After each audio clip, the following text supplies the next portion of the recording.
Satu orang tewas akibat tawuran antara remaja di kawasan Kebonjahe, Gambir, Jakarta Pusat. Akhir pekan, lalu lintas di kawasan Puncak Bogor, Jawa Barat padat.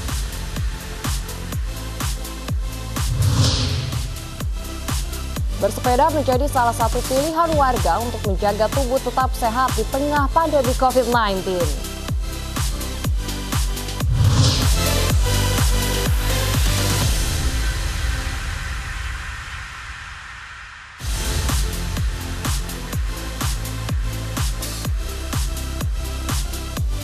Halo, selamat pagi pemirsa, kami hadir kembali dalam iNews Pagi melengkapi informasi Anda.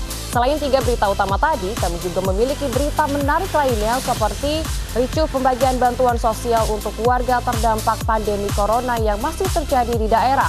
Bersama saya Salsabila Syaira, inilah iNews Pagi selengkapnya.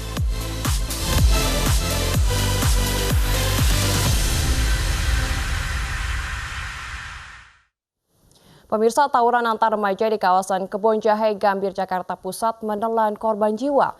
Seorang remaja tewas akibat terkena senjata tajam.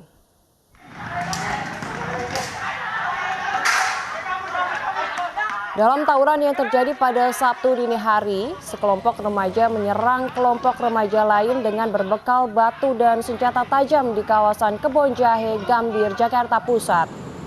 Aksi saling serang ini menyebabkan seorang remaja tewas karena sabetan senjata tajam dengan luka di bagian pinggang. Setelah divisum, jenazah Muhammad Zaku Al-Fawas dibawa ke rumah sakit di kawasan Kebonjahe, Jakarta Pusat. Menurut keluarga, pada saat kejadian remaja 16 tahun ini sedang berjaga bersama 3 rekannya sebelum kemudian diserang sekelompok remaja. Selain kehilangan nyawa, ponsel korban juga dirampas para pelaku. Sementara sepeda motor berhasil diselamatkan teman-temannya.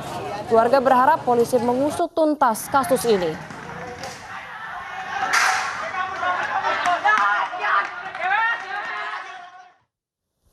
Pemirsa, 3 orang warga Kabupaten Lahat, Sumatera Selatan bakal merasakan dinginnya jeruji besi lantaran ketiganya tertangkap mencuri hewan ternak. Terbongkarnya aksi ketiganya bermula saat kerbau yang dicuri berontak hingga melompat dari mobil bak terbuka persis di depan Mapolsek Kikim Timur yang bersebelahan dengan Koramil 40503.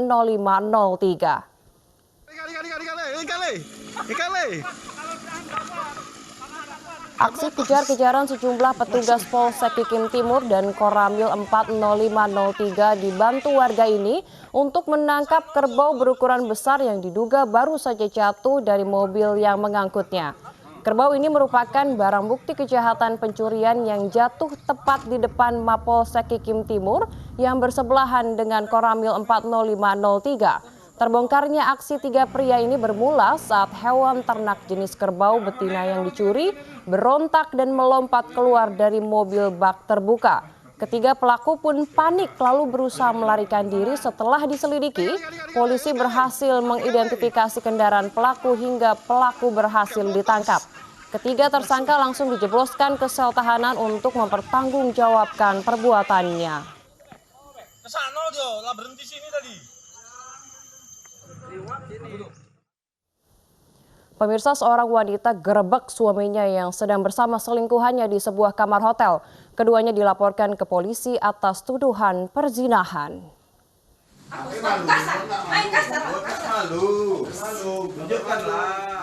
Ega Silva tak bisa menahan emosi saat menangkap suaminya sedang bersama wanita lain di kamar hotel di Medan, Sumatera Utara. Ega berusaha menyerang wanita yang diduga selingkuhan suaminya ini.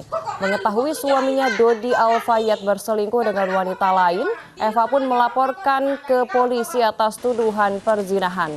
Selain itu, dia pun akan menuntut cerai suaminya walau kini dirinya tengah hamil.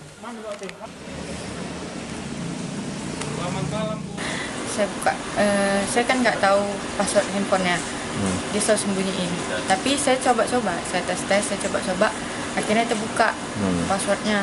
Ya udah terus langsung saya buka WA. Terus saya baca chatnya sama selingkuhannya itu. Terus disitulah saya lihat kalau orang. Pemirsa, seorang satpam perumahan di kawasan Pagedangan, Kabupaten Tangerang, Banten ditangkap polisi setelah mencabuli seorang anak kecil. Dalam melancarkan aksinya, pelaku mengiming-imingi korban untuk datang ke rumah kontrakannya untuk bermain PlayStation.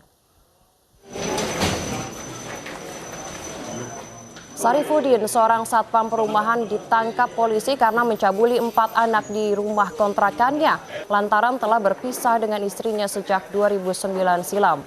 Terbongkarnya kasus ini setelah salah satu orang tua curiga anaknya bermain di dalam rumah namun kondisi rumah tertutup.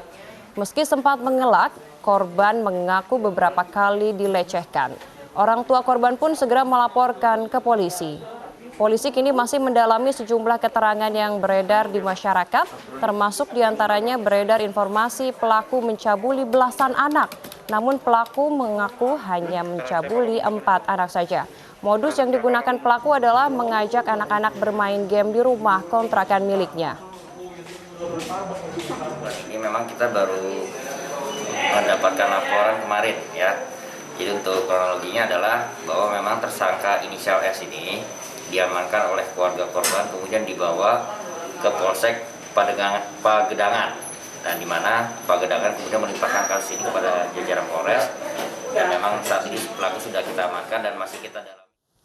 Pemirsa, pembakar mobil pendangdut Via Valen sempat mengancam bila keinginannya bertemu Via Valen tidak terpenuhi. Sementara itu, Via Valen dan keluarga khawatir atas keselamatan mereka setelah kejadian pembakaran terjadi.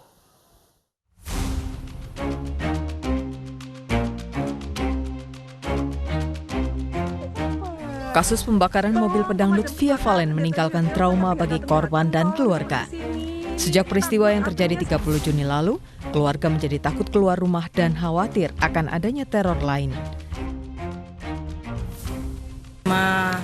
Terus istilahnya itu keluarga itu jadi lebih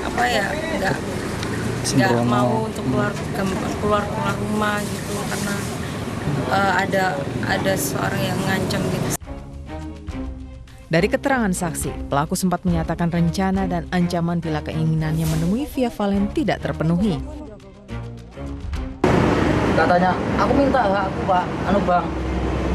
Apa? Udah ada aja. Kalau aku dikasih, aku ya pergi. Kalau nggak dikasih, lihat aja nanti. Jangan gitulah Bang, aku. Jadi dia sempat ngomong mengancam gitu. Iya.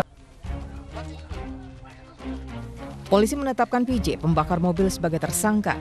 Dari hasil interogasi, pelaku mengaku sebagai fans fanatik Via Valen. Aksinya dipicu rasa sakit hati karena ditolak bertemu sang bintang pujaan, ditambah perlakuan kurang simpatik yang didapat dari penghuni rumah. Akibat perbuatannya, pelaku terancam pidana 12 tahun penjara. Dari Sidoarjo, Jawa Timur, Yoyo Agusta, iNews melaporkan. Pemirsa, 2 pegawai kedai kopi pelaku pelecehan seksual yang viral di media sosial mengaku perbuatannya hanyalah iseng. Bahkan salah satu pelaku mengaku kenal dan menyukai korban.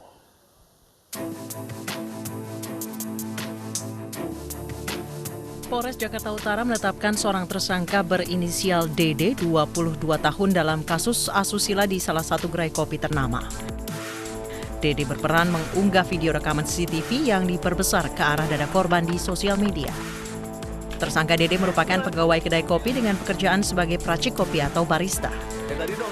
Sementara seorang pegawai lainnya berinisial KH yang memperbesar gambar CCTV masih berstatus saksi. Dalam pemeriksaan di Polres Metro Jakarta Utara, KH mengaku kenal dan menaruh perasaan suka kepada korban yang berinisial VA. KH ada dalam video tersebut. KH yang bertugas pada saat itu di dalam video tersebut dibenarkan bahwa dia yang melakukan zoom terhadap video CCTV tersebut. Ya, namun dalam hal ini kita berbicara yang membuat kemudian yang mengupload itu adalah tersangka DD. Sehingga sampai dengan saat ini untuk peran KH statusnya masih sebagai saksi sambil menunggu proses penyidikan lebih lanjut.